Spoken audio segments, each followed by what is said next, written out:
முதல்வர் அவர்கள் செல்ல வேண்டும் என்று அவர் எடுத்த டிசிஷனுக்கு தேமுதிக நாங்கள் துணை நிற்கிறோம். நாங்க ஒன்னே ஒண்ணுதான் நான் சொல்ல விரும்புறேன். கேப்டன் அவர்கள் எதிர்கட்சி தலைவராக இதே அவையில் இருந்த பொழுது ஒட்டுமொத்த கட்சிகளையும் தமிழக பிரச்சனைகளுக்காக ஒன்றாக டெல்லிக்கு அழைத்து சென்று பிரதமர் நரேந்திர மோடி அவர்களை சந்திச்சு தமிழ்நாட்டின் பிரச்சனைகளுக்காக சந்திச்சார். அது பேர் மாற்றீங்களா இல்லையா அது வேற. பட் அந்த திட்டங்கள் மக்களுக்காக தொடரப்படணும்.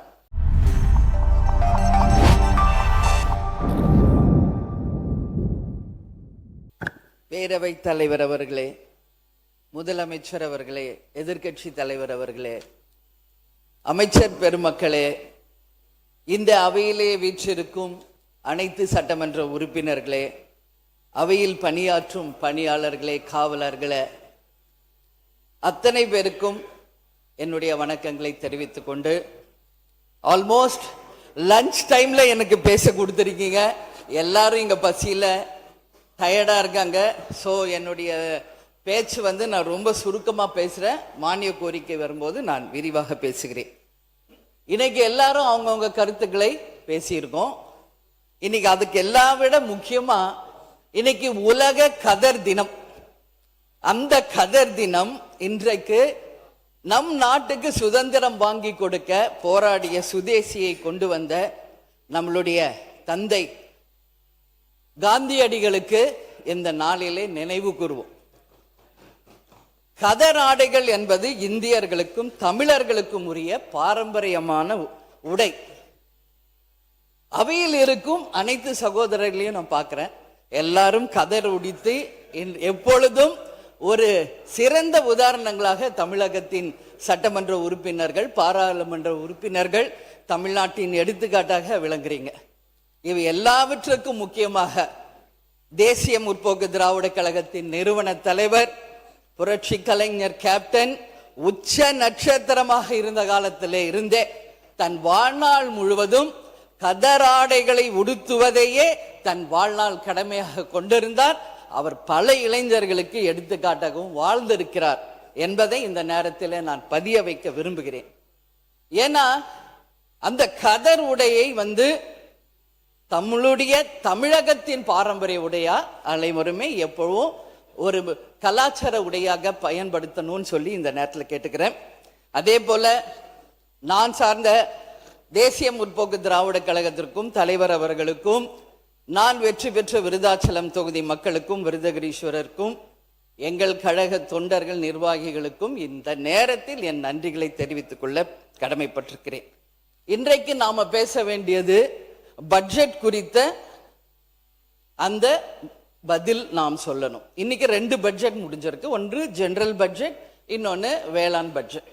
அப்படி பார்க்கும்போது பொது பட்ஜெட்ல முக்கியமான அறிவிப்புகள் எல்லாமே வந்திருக்கு. எல்லாரும் சொல்றது போல போன்ற ஆட்சியில வந்த திட்டங்கள் பெயர் மாற்றம் செய்யப்பட்டு வந்திருக்கிறது அப்படின்னு சொல்லி.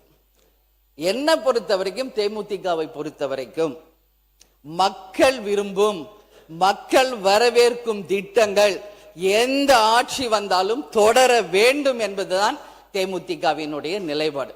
அது பேர் மாற்றீங்களா இல்லையா அது வேற. பட் அந்த திட்டங்கள் மக்களுக்காக தொடரப்படணும். ஏன்னா இது மக்கள் வரி பணத்துல நடக்குது. இந்த சட்டசபையிலிருந்து ஒவ்வொரு அறிவிப்பில இருந்து எல்லாமே மக்கள் வரி பணத்தில அறிவிப்பவை. அப்படி இருக்கும் பொழுது அந்த திட்டங்கள் நிச்சயம் வரவேற்கப்பட வேண்டும், அது எந்த ஆட்சியில் இருந்தாலும். அதே போல இன்றைக்கு விருதாச்சலம் தொகுதியில மாவட்டமாக அறிவிக்க வேண்டும் என்று இந்த டே 1ல இருந்து இந்த அவையிலே நான் சொல்லிக் கொண்டிருக்கிறேன். அவைத்தலைவர் அவர்களுக்கும் அது தெரியும். இது இன்றைய பிரச்சனை இல்லை, நீண்ட நெடிய ஒரு கோரிக்கை. அதற்கான ஒரு அறிவிப்பு வரும் என்று எதிர்பார்த்தோம், நானும் என் தொகுதி மக்களும். ஏன்னா அதுக்கு ஒரு பட்ஜெட் ஒதுக்குனாதான் ஒரு மாவட்டமா அறிவிக்க முடியும். ஆனால் இன்று அறிவிக்கவில்லை, வெகு விரைவில் அறிவிப்பீர்கள் என்று நான் உறுதியாக நம்புகிறேன். அதே மாதிரி இன்னைக்கு மழை பெய்ய ஆரம்பிச்சிருச்சு. எல்லா இடத்திலையும் நெல் மணிகள் அறுவடை செய்யப்பட்டு திறந்த வெளியிலே கிடக்கு. அதையெல்லாம் கிடங்குகளில் பத்திரப்படுத்துங்கள் என்பதை தொடர்ந்து எல்லாரும் சொல்லிக்கிட்டு இருக்கோம். பட் இன்னும் அதுக்கான ஆய்வு பணிகள் நடக்கல. நான் சார்ந்த விருதாசலம் தொகுதியில பல்வேறு ஒன்றியங்களில் இருக்கின்ற கிராமங்கள் காத்துக்குடல், கார்குடல், கருவேலங்குறிச்சி, வயலூர், சின்னப்பரூர், இது ஜஸ்ட் ஒரு 5 கிராமங்களை சொல்றேன். இது மாதிரி நூற்றுக்கணக்கான கிராமங்களில் பல லட்சம் நெல் கதிர்கள் திறந்த வெளியில இன்னைக்கு இருக்கு. அதையெல்லாம் மழையில் நினைந்து இன்னைக்கு முளை விடுகின்ற நிலையில இருக்கு. அதை நிச்சயமாக துறை சார்ந்த அமைச்சரும் இந்த அரசாங்கமும் கவனத்திலே கொண்டு அதற்கான இடத்தை ஒதுக்கி அதை பாதுகாக்க வேண்டும் என்பதை நான் கேட்டுக்கொள்கிறேன். ஏன்னா அதை உற்பத்தி செய்ய ஒரு விவசாயி எவ்வளவு கஷ்டப்படுறாங்க என்பது உண்மையில் விவசாயியா இருக்கிறவங்களுக்கு தான் அது தெரியும். எனவே அதை தயவு செய்து நீங்க கவனத்துல கொள்ள வேண்டும். அது மட்டும் கிடையாது, ஏற்று கூலி, இறக்கு கூலி, மற்ற கூலிகள் எல்லாம் கொடுத்து அவங்க செய்யற அந்த விளை பொருட்களுக்கு உரிய விலை கிடைக்காம இன்னைக்கு நஷ்டத்துல தான் விவசாயம் நடந்து கொண்டிருக்கிறது என்றால் என் வார்த்தை மாற்று கிடையாதுல. இதுல டிபிசி தளவாட பொருட்கள், சாக்கு முட்டைகள், அதே போல சணல்கள் கூட இல்லாம நம்மளுடைய விவசாயிகள் கஷ்டப்படுகின்ற நிலைமை இருக்கிறது என்பதையும் இந்த அரசாங்கத்தினுடைய நான் கவனத்திற்கு நான் கொண்டு வர விரும்புகிறேன். எனவே அவைத்தலைவர் அவர்களும் துறை சார்ந்த அமைச்சர்களும் முதலமைச்சரும் உடனடியாக டெண்டர் விடப்பட்டு ஆட்சியர்களுக்கு நீங்கள் அறிவிப்பு கொடுத்து உடனடியாக அந்த பணிகளை தொடங்க வேண்டும் என்பதையும் மக்கள் சார்பாக இந்த நேரத்தில் நான் கேட்டுக்கொள்கிறேன். இதற்கு முன்ன இருந்த ஆட்சியெல்லாம் 2-3 நாளிலேயே அந்த நெல்லை நெல் கொள்முதல் பண்ணிடுவாங்க. பட் இந்த ஆட்சி புதிய ஆட்சி என்பதனாலோ என்னவோ இன்னும் பல நாட்கள் ஆகி கூட அந்த நெல்களை இன்னும் கிடங்குகளுக்கு கொண்டு போக முடியல. நெல் கொள்முதல் செய்ய முடியாததுனால பல லட்சம் விவசாயிகள் கஷ்டப்பட்டுக்கிட்டு இருக்காங்க என்பது உண்மை. அதனால் உடனடியாக நெல் கொள்முதல் செய்து அந்த விவசாயிகளை காப்பாற்ற வேண்டியது இந்த அரசின் கடமை. இங்க இருக்கின்ற வேளாண் பட்ஜெட்டை படைத்த வேளாண் துறை அமைச்சர் கும்பகோணத்தை சேர்ந்தவர். அவர் சார்ந்த அவர் தொகுதியிலேயே 15 நாட்கள் 30 நாட்களுக்கு மேல் நெல் இன்றளவும் அந்த கொள்முதல் செய்யப்படாததால நிறைய நெல் வீணாயிட்டு இருக்கு. அது துறை சார்ந்த அமைச்சர் கவனத்திற்கு கொண்டு வர வேண்டியது என்னுடைய கடமை. அதே மாதிரி நாம மற்ற ஸ்டேட் கிட்ட தண்ணி கேட்கிறோம், நாம் தன்னிறைவு பெற்றதா இருக்கணும். இந்த டே 1 நான் பதிவு வச்சேன். இப்போ இன்னைக்கு மழை வந்துகிட்டு இருக்கு, எல்லா இடத்துலயும் டேம்ஸ் ஃபுல்லா ஆகுது, எல்லா இடத்துலயும் கரை புரண்டு ஓடுது. ஒகேனக்கல்ல இருந்து நீங்க எல்லாரும் பாக்குறீங்க. இதை சரியாக நம்ம ஆட்சி பயன்படுத்திக்கணும். இப்ப தூர்வாருங்க, இப்ப தடுப்பணைகளை கட்டுங்க, வருகின்ற மழையை சேவியுங்கள், வீணாக கடலில் கலப்பதை தடுங்கள். நாம் தன்னிறைவு பெற்றவர்களாக யாரிடமும் கையேந்தாத நிலையை தமிழ்நாடு உருவாக்க வேண்டும் என்பதை இந்த நேரத்தில் மீண்டும் நான் பதிய வைக்க விரும்புகிறேன். அதே போல இன்றைக்கு முதலமைச்சர் அவர்கள் இல்லை, இருந்தாலும் அவருக்கு இது போகும். இன்னைக்கு எல்லாரும் அனைத்து கட்சி கூட்டம் கூட்டுங்க எல்லாரும் பேசுறத நான் காலையில இருந்து பார்த்துக்கிட்டு இருக்கேன். ஆட்சியாளர்கள் என்ன சொல்றாங்க? அவை இன்னைக்கு அமைச்சர்கள் ஏற்கனவே அனைவரையும் ஒன்று கூட்டி இந்த அவையிலேயே தீர்மானம் நிறைவேற்றியாச்சு. அப்ப எதுக்கு மீண்டும் ஒரு அனைத்து கட்சி கூட்டம்? இதுதான் அவங்க சொல்வது. ஆனா நம்ம உறுப்பினர்கள் எல்லாம் மீண்டும் அனைத்து கட்சி கூட்டத்தை கூட்டணும்னு சொல்லி தொடர்ந்து பேசுறோம். அப்பதான் எம்பிக்களுடைய கூட்டம் நாளைக்கு இருக்கு அப்படின்னு வருது. அது வர்றாங்களா இல்லையா என்பது தெரியாது, அது நாளைக்கு பார்ப்போம். நாங்க ஒண்ணுதான் நான் சொல்ல விரும்புறேன். கேப்டன் அவர்கள் எதிர்கட்சி தலைவராக இதே அவையில் இருந்த பொழுது ஒட்டுமொத்த கட்சிகளையும் தமிழக பிரச்சனைகளுக்காக ஒன்றாக டெல்லிக்கு அழைத்து சென்று பிரதமர் நரேந்திர மோடி அவர்களை சந்திச்சு தமிழ்நாட்டின் பிரச்சனைகளுக்காக சந்திச்சார்.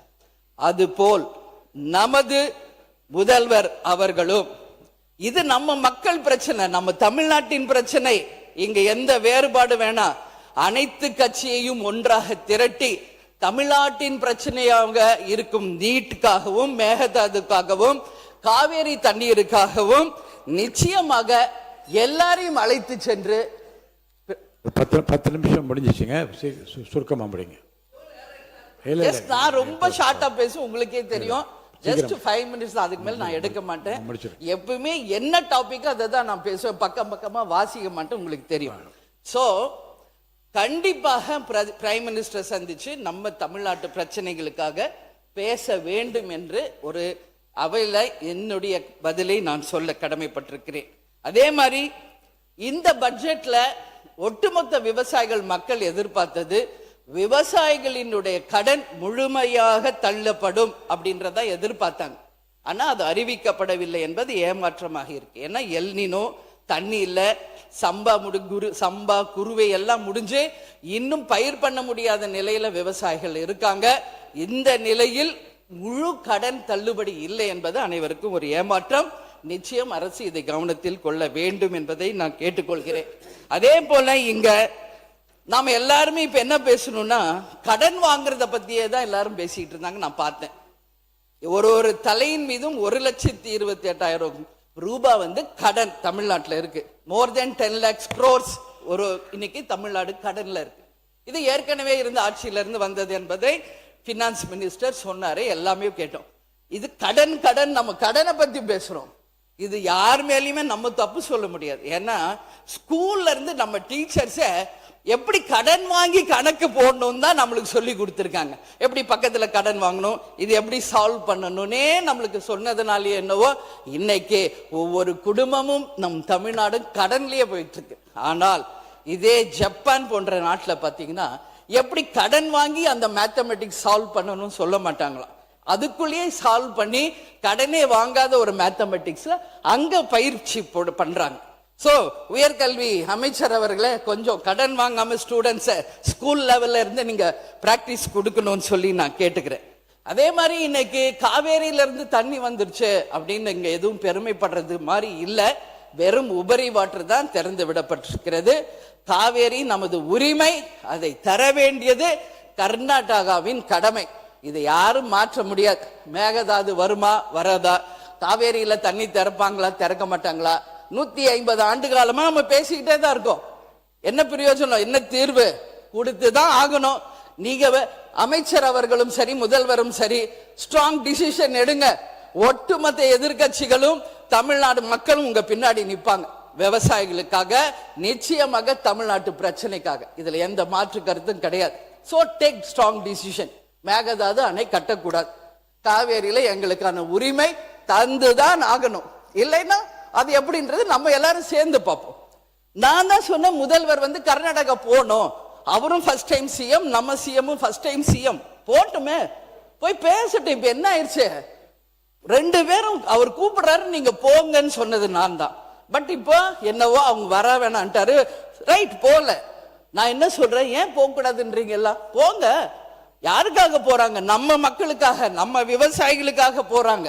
போனோம், போய் பேசினாதான் ஒரு தீர்வு வரும். நான் கூப்பிட்டு வரலன்னு அவர் ஈஸியா சொல்லியிருப்பார். பட் அதுவே அவர் முன்னாடி சொல்லிட்டார் வர வேணாம். இதைத்தான் நான் இன்னைக்கு ஒகேனக்கல்ல கூட நான் பேசினேன். ஓகே, உங்க ஊர்ல சுச்சுவேஷன் சரியில்லை, எங்க தமிழ்நாட்டுல மக்கள் வந்தாரை வாழ வைக்கும் தமிழ்நாடு, எங்களுடைய நாட்டுக்கு நீங்க வாங்க. கர்நாடகா முதலமைச்சர் அவர்களே வாங்க, பேசுங்க, தீர்வு காணுங்க. 2 ஸ்டேட் மக்களும் நல்லா இருக்கட்டும், 2 ஸ்டேட் விவசாயிகளும் நல்லா இருக்கட்டும் அப்படின்றத நம்ம அன்னைக்கு சொன்னோம். அதனால நிச்சயமாக முதல்வர் அவர்கள் செல்ல வேண்டும் என்று அவர் எடுத்த டிசிஷனுக்கு தேமுதிக நாங்கள் துணை நிற்கிறோம். அதே போல இன்றைக்கு ஒரே நிமிஷம், சாரி பேரவை தலைவர் அவர்களே, ஒரே நிமிஷம். நான் என்ன சொல்றேன், அவர் சிஎம் போகணும்னு நினைச்சார். பட் இப்போ அது முடியல. சிஎம் அவர் சொல்றார், பேசுறப்ப நான் கேட்டேன், அப்படி போய் அவமரியாதை ஆயிட்டா அதனால அப்படின்னு சிந்திச்சாங்க. உங்களுக்கு ஒரு தமிழ்நாட்டின் சிஎம் வேற ஸ்டேட்டுக்கு அனுப்பிட்டு உங்களுக்கு ஒரு தலைகுனிவு வரை இந்த தமிழ்நாடு பொறுத்துக்குமா? நாங்க எல்லாரும் சும்மா இருப்போமா? உங்களுக்கு அப்படி ஒரு தலைகுனிவு வந்தால் ஒட்டுமொத்த தமிழ்நாடும் வெகுண்டெழும். எங்கள் முதல்வரை அவமதிப்பதற்கு எந்த அதிகாரமும் கர்நாடகாவுக்கு இல்லை என்று. அதனால் நீங்க அதெல்லாம் யோசிக்காதீங்க. நீங்க மக்களுக்காக, விவசாயிகளுக்காக நீங்க பேசுங்க. உங்களுக்கு எல்லா மக்களும் துணை நிற்பார்கள் என்பதை இந்த நேரத்தில் நான் உறுதியா சொல்றேன். அதே மாதிரி இந்த பஞ்ச பூதங்களும் யாருக்கும் சொந்தம் இல்லை, எல்லாருக்கும் பொதுவானது. எந்த இயற்கையும் யாரும் கட்டுப்படுத்த முடியாது. இன்னைக்கு அடம் போன ஃபுல் ஆயிடுச்சு, இல்லைன்னா டேம் உடையணும்னு திறந்து விடுறாங்க, இல்லைன்னா திறக்க மாட்டாங்க. உங்க உபரி வாட்டர் எங்களுக்கு வேணாம், எங்கள் உரிமையை தான் நாங்கள் கேட்கிறோம்.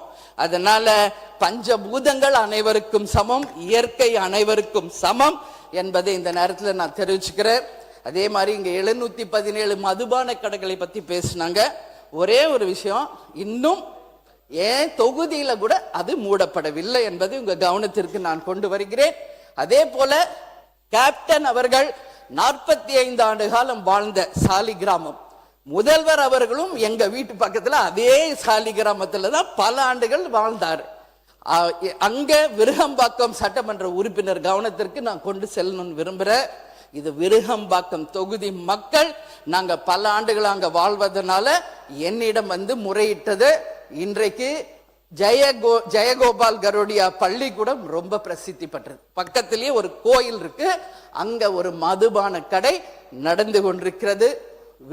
நம்மளுடைய விருகம்பாக்கம் எம்எல்ஏ அதை உடனடியாக கவனத்தில் கொண்டு இது போன்ற டாஸ்மாக் கடைகளை மூட வேண்டும் என்பதை இந்த நேரத்தில் மக்கள் சார்பாக நான் கேட்டுக்கொள்கிறேன். நீங்க சொன்ன அந்த வாக்குறுதிகளை எல்லாமே நிச்சயமாக நிறைவேற்ற வேண்டும். இல்லைன்னா என்ன சொல்லிடுவாங்க தெரியுமா, ஏட்டு சுரக்காய் கூட்டுக்கு உதவாது அப்படின்னு சொல்லிடுவாங்க. அப்படி எல்லாம் இல்லாமல் சொல்லை செயலாக காட்டி இந்த அரசு அத்தனை வாக்குறுதிகளையும் நிறைவேற்றி ஒரு சிறந்த ஆட்சியாக மக்களுக்கு இருக்கணும்னு சொல்லி இந்த நேரத்தில் கேட்டுக்கிறேன். கடைசியா நான் முடிக்கும் போது, இது அவைத்தலைவருக்கான நான் பேசுறது ஸ்ட்ரெயிட்டா, இது என்னுடைய சஜஷன் தான். நீங்க எடுத்துக்கிட்டாலும் எடுத்துக்கலனாலும் அது உங்கள் பிரியம். நான் பதிய வச்சுட்டே ஆரம்பிக்கிறேன். இங்க நாம அவைக்கு வந்ததுல இருந்து நான் சொன்னது ஒரு விஷயம். அது இப்போ நம்ம போய் நோட்ல தான் கையெழுத்து போடுறோம். இப்போ எங்கேயோ டெக்னாலஜி போயிட்டு இருக்கு. நீங்க அவையில் வரும் மெம்பர்ஸ் கையெழுத்து போடாம பயோமெட்ரிக் சிஸ்டம்ல லேட்டஸ்டா நீங்க அதை கொண்டு வரணும்னு நான் கேட்டுக்கிறேன். அதே போல தண்ணி பிரச்சனை அங்கேயும் ஓய மாட்டேங்குது, இங்கேயும் ஓய மாட்டேங்குது. ஒரு பாட்டில்ல தண்ணி கொடுங்கன்னு நான் கேட்டேன். அண்ணன் ஓபிஎஸ் அவர்கள் அதுக்கும் ஒரு தடையை போட்டார். நான் கேட்டேன் நேற்று, ஏன் நான் இல்லமா நான் சும்மா சொன்னேன். பார்த்தா பாதி பேருக்கு பாட்டில் வந்துருச்சு, பாதி பேருக்கு தான் டம்ளர் இருக்குது. முழு பேருக்கும் பாட்டில்ல கொடுத்தீங்கன்னா அது சுகாதாரமாக இருக்கும். அது ஒன்று. இன்னொன்று, மூன்றாவது ஒரு விஷயமாக, எல்லாரும் வெளியே போறோம் வரோம், ஒரு 5-10 மினிட்ஸ் ரெஸ்ட் எடுத்துக்கிறோம். ஆனா இந்த 5 கேமராமேன் மட்டும் நான் பார்க்கிறேன், நின்ன இடத்துலயே அப்படியே நிக்கிறாங்க. ஒரு இயற்கை உபாதைக்கோ ஒரு தண்ணி கூட குடிக்க மாட்டேங்கிறாங்க. அவங்களுக்கும் நீங்க கொஞ்சம் சேஞ்ச் பண்ணி அவங்களுக்கும் நீங்க ஒரு கர்ட்டசியா எடுத்துக்கணும்னு சொல்லி இந்த நேரத்துல நான் என்னுடைய உரையை சொல்லி, நிச்சயமாக அனைவருக்கும் இந்த ஆட்சி ஒரு நல்லாட்சியாக அமையணும். அதே போல இன்னொரு முக்கியமான விஷயம், நாம வந்தவுடனே இரங்கல் தீர்மானம் நம்ம வாசிச்சிங்க, அது உண்மையிலேயே வரவேற்கத்தக்கது. இன்றைக்கு அதோடு கூட இந்தியாவின் பழமை மிக்க தலைவர், இந்த அவையில் 6 முறை முதலமைச்சராக அமர்ந்த கலைஞர் ஐயாவினுடைய நினைவு நாள். அந்த இரங்கல் செய்தியோட அவரையும் நாம் இன்றைக்கு நினைவு கூர்ந்திருந்தால், அவர் சார்ந்த கட்சிக்கு மட்டும் இல்லாமல் இந்த அவைக்கும் தமிழ்நாட்டுக்கும் ஒரு பெருமையாக, ஒரு சிறந்த உதாரணமா எடுத்துக்காட்டாக இருந்திருக்கும். எனவே அவரது நினைவு நாளை இந்த அவையில் இரங்கல் செய்தியோட நீங்கள் நினைவு கூர்ந்திருந்தால் அந்த தலைவர்களுக்கு நாம் ஒரு மரியாதை செலுத்தியதற்காக ஒப்பாகும். அவர் மட்டும் இல்ல, நம்மை சுற்றி இருக்கின்ற புகைப்படங்களில் இருக்கின்ற எந்த ஒரு முதலமைச்சராக இருந்தாலும் அவர்களுடைய நினைவு நாளில் இந்த சிறப்புமிக்க அவையில அவர்களுடைய நினைவு நாளை நாம் நினைவு கூறும்போது இந்த அவைக்கும் ஒரு மாண்பு, மரியாதை, அந்த தலைவர்களுக்கும் ஒரு மரியாதை, அந்த கட்சியை சார்ந்தவர்களுக்கும் அது ஒரு மரியாதை, மக்களுக்கும் அது ஒரு சிறந்த எடுத்துக்காட்டாக இருக்கும் என்று கூறி, எனக்கு வாய்ப்பு கொடுத்த நமது பேரவை தலைவர் அவர்களுக்கு நன்றி கூறி விடைபெறுகிறேன். நன்றி, வணக்கம். மாண்பு உறுப்பினர் அவர்கள் சொன்ன அந்த பயோமெட்ரிக் ஏற்கனவே ஆயில் உள்ளது, விரைவில் அது அமல்படுத்தப்படும் என்பதை நான் தெரிவித்துக் கொள்கிறேன்.